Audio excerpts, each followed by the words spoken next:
Very good morning to all of you. Today we have to discuss the topic nuclear reaction. As we all know that reaction means something happening. If we add sugar to a glass of water and it dilute it, then it would be sugar solution. It is a reaction in a chemistry. As like in a chemistry reaction, there is also nuclear reaction.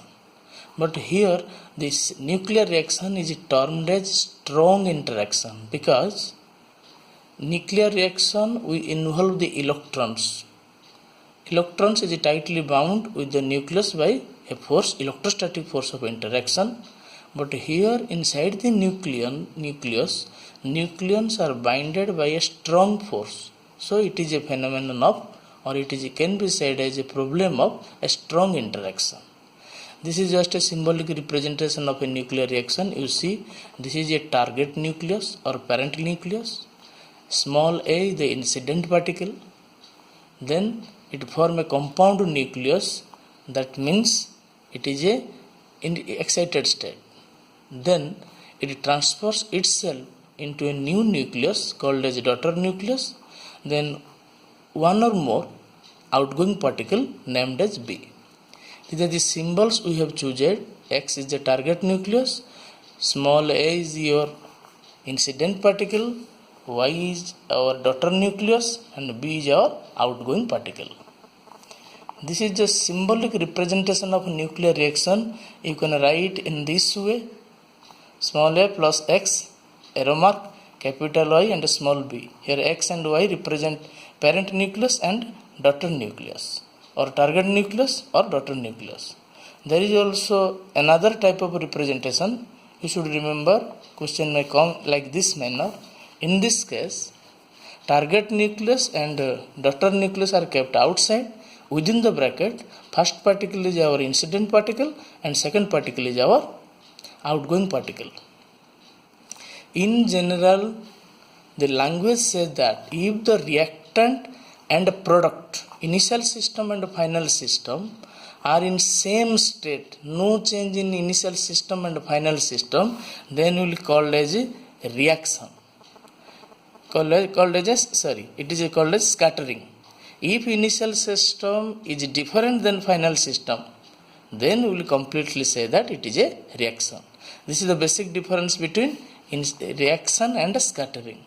In both these cases, incident particle collide with the target nucleus, but if initial system remains same as final system, then mathematically or physically we can call it as scattering. If final system is something different than initial system, then we will call that reaction. Now we have to keep some conserved quantities in nuclear reaction. What are the? First one is nucleons. Nucleons means number of protons and number of neutrons. That means atomic mass number. Whether the equation is correct or not nuclear reaction, first we check whether it is conserved of nucleon numbers or not. That means atomic mass number of reactants should be equal to atomic mass number of products. Then we come to charge. How can we check the conservation of charge? By checking the atomic number, we can check the conservation of charge. That means the charge of the reactants must be equal to charge of the products. Then total energy. This is the principle of conservation of energy. Total energy is conserved always. That means the total energy of reactant must be equal to total energy of the products. Then conservation of linear momentum. Then conservation of angular momentum. There is also another quantity conserved, that is spin and parity. Here spin and parity are called as quantum number of nucleons. So we should keep in memory what are the conserved quantity in the nuclear reaction: nucleons, charge, total energy, linear momentum, angular momentum, and spin and parity. But you should keep this atomic mass number and atomic number for instant checking of the balanced nuclear reaction. Now another term is there for nuclear reaction, that is called Q value of the nuclear reaction. What is the Q value of the nuclear reaction? And this represents the energy equivalent of the mass defect of the nuclear reaction. What it represents? This represents the energy equivalent of the mass defect of the nuclear reaction. In some nuclear reaction, energy in terms of mass is also there. If there is a reactant and product are difference in mass, that means that is a mass defect. If we convert into energy form according to Einstein's mass energy formula, that quantity represent Q value of the nuclear reaction. That's why it is written as the energy equivalent of mass defect of the nuclear reaction. Mathematical, the formula of nuclear reaction is delta M into C square. First we have to calculate the mass defect of the nuclear reaction. Mass defect of the nuclear means mass of the reactants minus mass of the products. Then you multiply C square. Another way also you can calculate what is the Q value of the nuclear reaction. Change in kinetic energy. Kinetic energy final minus kinetic energy initial. Or you can say negative of change in potential energy or internal energy. So in general formula of a Q value of the nuclear reaction is Q is equal to delta EK or delta minus of delta U or delta M into C square. Simply we can say Q value is defined as the mass defect of the nuclear reaction. Same as binding energy of the nucleus. But binding energy is always positive because mass defect is always positive. But here Q value of the nuclear reaction may be positive or may be negative. We have to go one by one. Case 1. If Q value of the nuclear reaction is 0, that means change in kinetic energy is 0 or change in potential energy is 0. It will be treated as elastic collision. Similarly, if Q value is negative, that means kinetic energy decreases. Obviously, internal energy increases. This is known as endothermic reaction. That means energy is absorbed. Similarly, in case 3, if Q value is greater than 0, that means kinetic energy increases. Then potential energy or internal energy decreases. It is an example of exothermic reaction. That means energy is evolved. It is represented by plus mark. Now, before going to solve the nuclear reaction problem, we should acquainted these quantities for nuclear representation. Already you knew that this one is alpha, helium-24. And this one is a photon represented by gamma. This one is a neutron. Representation is small n, or you can write 0 n1. Neutron means there is no proton number. That's why it is 0. Proton number plus neutron number. As neutron number is 1, it is represented as 0 n1. Similarly, proton consists of 1 proton. Deuteron consists of 1 proton and 1 neutron. Triton consists of 1 proton and 2 neutron. That's why it is representation as 1h1, 1h2 or 1h3. Or you can say that protium, deuterium by tritium. Symbolic representation is small p, small d or small t. Now we have to solve the nuclear reactions. Some examples are there. First you see, this is the question. B10 within bracket x alpha B8. First you convert in simpler form. Simpler form means B8. B8 means it is boron. So it should be atomic number is 5. Atomic mass number is 10. Here the incident particle is X. That is the question mark. We have to fill up it. Give arrow mark. Then daughter nucleus is Be8. That means beryllium 48. Then outgoing particle is alpha. Representation is helium 24. How can you balance the reaction? Here you see atomic number 4, 2. 4 plus 2 is 6. If it is 5, then it will be 1. Then you see here 8 plus 4, 12.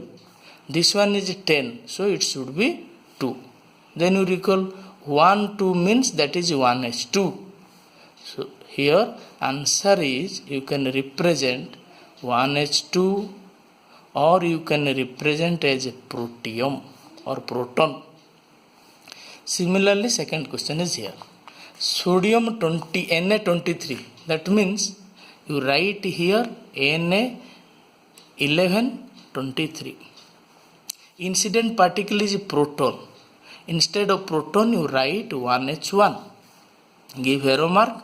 This is the target nucleus we have to calculate. Target nucleus is here. Ne means 10, 20.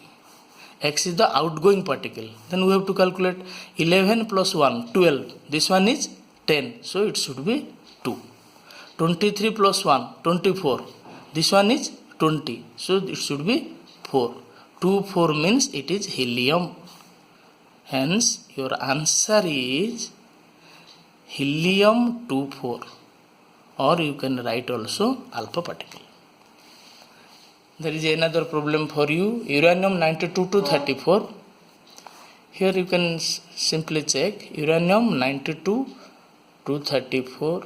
This one is zirconium 40 and 90 plus selenium 52 134.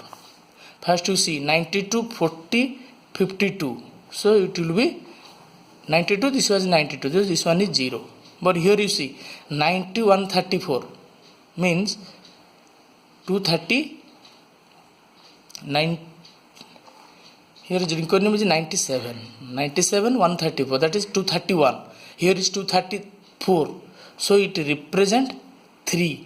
0 3. There is no element at all. So we have to imagine what should be particle. 0 here 3. That means 0 1 represent neutron. If you write 3 here, that means 3 neutrons involved in it. So here answer is, the unknown particle is 3 neutrons. Then another problem for you, oxygen 17. So you write oxygen 817 plus deuteron. It represented as 1s2. We have to calculate this. N means neutron. It represented as 0 1. 8 1 9. This one is 0. So it should be 9. 17 plus 2 19. This one is 1. So it should be 18. Then you recall what is the element this. Now this element is fluorine. Hence this unknown particle is here. Fluorine 918. Then there is a last problem for you. Uranium 92 to 35 plus single neutron. This is the particle we have to calculate. Strontium 3894. 2 neutron, photon, neutrino and 200 mega electron volt. As it is represented as a plus 200 mega electron volt, this is an example of exothermic reaction. Then we have to calculate the answer part of this question mark. How can we calculate? You calculate here. You write uranium 92 to 35 plus neutron, strontium 3894 plus 2 neutron. In similar manner you have to balance atomic number. It will be how much? It will be calculate 38. Here 92 minus 38, that is 54. This one is 94. This one is 2, not 1. 94 plus 96. 235. Here 1. 236 minus 96. This represent 140. Then you see the periodic table. 54 is xenon. Hence here answer is xenon 54 140. In this exam, if such type of question will come, so you have to solve accordingly. Now we have to comparison what is nuclear reaction and chemical reaction. Nuclear reaction depends upon nucleons, that means neutron and proton.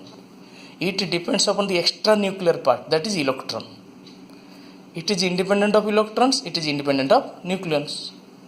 And this point is belongs to, it is balanced in terms of mass and energy. This is the balance in terms of mass and mass only, chemical reactions. Here it does not depends upon the external conditions.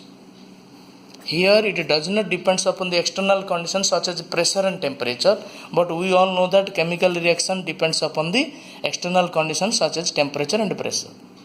This process can never be reversible, but in chemical reaction some reactions are there, it may be reversible. The energy released in this process is the order of very high, 1 megajoule. But here energy released in the order of 1 kilojoule. So these are the all problems we have discussed. Then we have to go to the problems in next class. Thank you.